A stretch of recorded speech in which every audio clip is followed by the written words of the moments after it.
Operation Sindoor అనే పేరుతోని మన దేశం ఆ పాకిస్తాన్ ఉగ్రవాదులను మట్టిలో కలిపేతానికి యుద్ధం షురూ చేసింది కదా.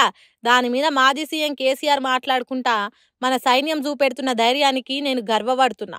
ఉగ్రవాదం ఉన్మాదం లేకుండా పోవాలి, ప్రపంచ శక్తులన్నీ ఒక్క తాటి మీదకొచ్చి దాని నామరూపాలు లేకుండా చేయాలి అనుకొచ్చిండు. అటు ఏపీ ఉప ముఖ్యమంత్రి పవన్ కళ్యాణ్ కూడా ఎవరన్నా దేశ సైన్యం గురించి, రక్షణ వ్యవస్థ గురించి, యుద్ధం గురించి తప్పుగా మొరిగితే ఊకునేది లేదు అన్నట్టు చెప్పిండు.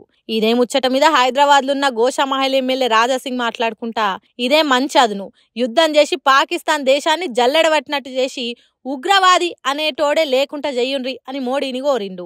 వీళ్ళనే కాదు, అటు సినిమా హీరోలు అల్లు అర్జున్, విశ్వక్సేన్, ఇంకా చాలా మంది సెలబ్రిటీలు కూడా మన దేశం కోసం సైనికులు చేస్తున్న ఈ పోరాటంలా అందరం ఒక్కతాటి మీద నిలబడాలి అని ట్వీట్లు చేసిర్రు. ఇదిట్లుంటే ఇంకో దిక్కు చెప్పినట్టే దేశం మొత్తం 244 జిల్లాలల్లా మాక్ డ్రిల్ షురూ చేసి పబ్లిక్ కు పానాలు ఎట్లా కాపాడుకోవాలి, ఎమర్జెన్సీ టైంలో ఎట్లా రియాక్ట్ కావాలి అని నేర్పించిర్రు. ఇప్పుడు దేశ పబ్లిక్ ఆలోచనలు మొత్తం ఇండియా పాకిస్తాన్ బార్డర్లలో ఉన్నాయి. ఒక్కొక్క ఉగ్రవాద బడవేగాళ్లను ఏరి పారేయాలి, పహల్గాం ప్రతీకారం తీర్చుకోవాలి, దేశం దరిదాపులల్లో కూడా ఉగ్రవాది అనే చిల్లరగాళ్ళు ఒక్కడు కూడా మిగిలొద్దు అన్నట్టు ఆలోచన చేస్తున్నారు.